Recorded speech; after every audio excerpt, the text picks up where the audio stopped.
Give thanks to Allah for the moon and the stars. Praise Him all day. Among the things that can remove this yoke from your life, that I said you should find a way of breaking it, the Prophet ﷺ said something. He said, "Inna sadaqata tudfi'u al-bala'a." Among the things that remove calamity from a person's life is charity. Charity and being generous will remove evil from your life. If you want the yoke to be broken, and if you want the curse to be removed, be generous. Allah will remove evil things from you. Do sadaqah to jariyah. Dig a well somewhere. When people are fetching the water, Allah will use it to remove your evil. The Prophet sallallahu alaihi wasallam, good deeds remove evil the way fire consumes dry firewood. If you have noticed any evil in your life that maybe one rascal ancestor have passed on to you, begin to do some good deeds now. Be generous to other people. Be charitable to other people. Look at other people with mercy. Man la yarham lam yurham. Anybody who cannot show mercy, Allah will not show mercy to that person.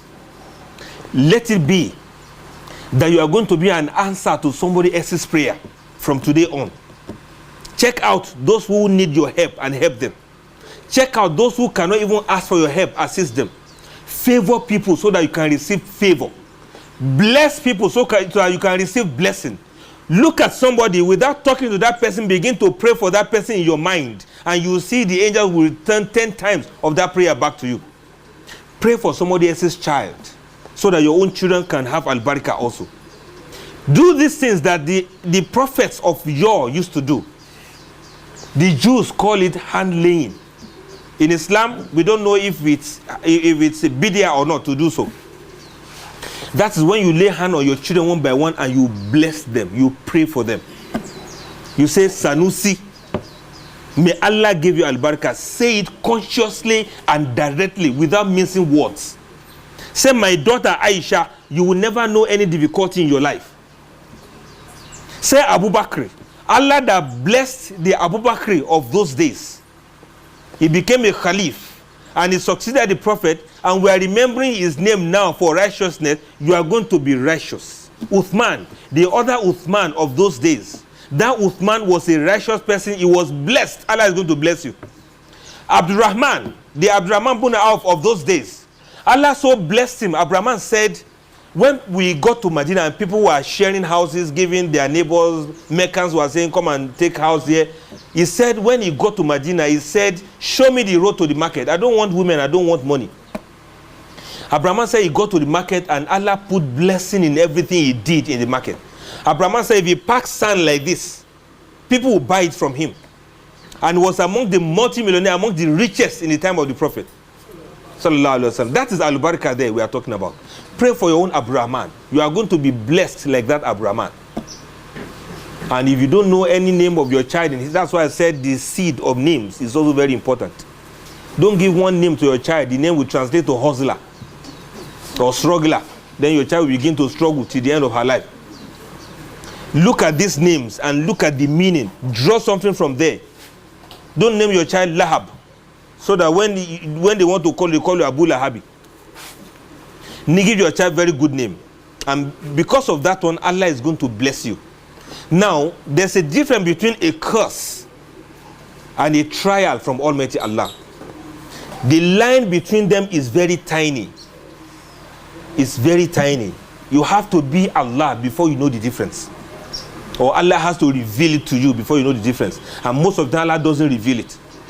Because Allah will not reveal it, brothers and sisters, don't take trials for granted. And don't take curses for granted. Don't mistake curses for trial. And don't confuse trial with curses. They are two different things. You need to pray hard and work hard. Whenever any trial comes, be afraid that I hope this is not the curse. And when the trial continues to recur over and over and over and over again, you know that one has gone to the next level. It's not the trial anymore. It has become a curse that you must break. And what are the things that say you should break curse with? Do sadaqah. Be kind to other people. Be an answer to other person's prayers. And don't sleep. What did I say? Don't sleep.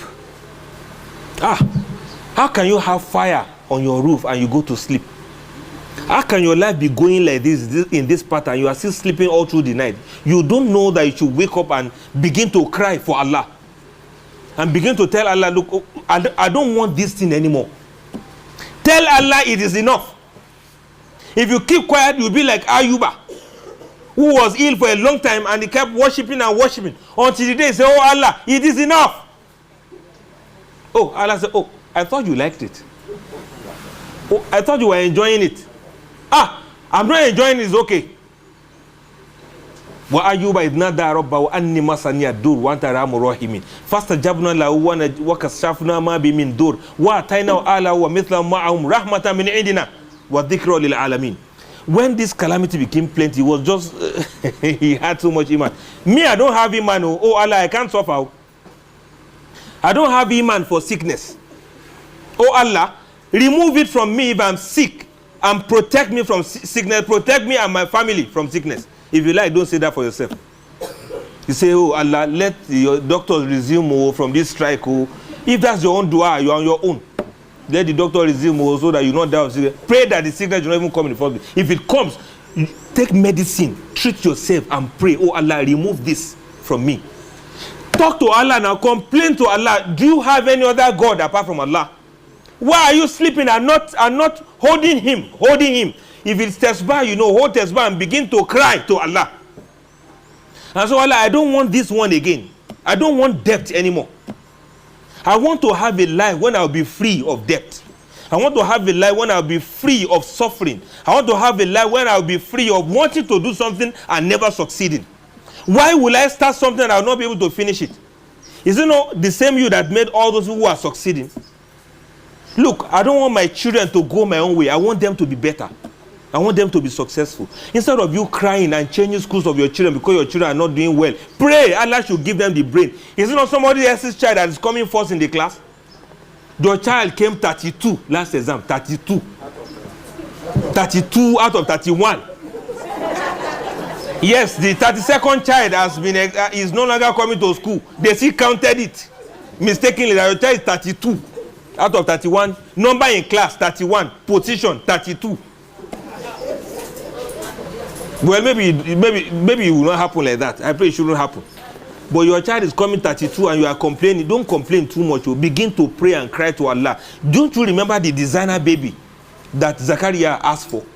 If you did not remember to ask before you got your own child, now you have gotten a child, still pray. It's never too late. Give thanks to Allah for the moon and the stars.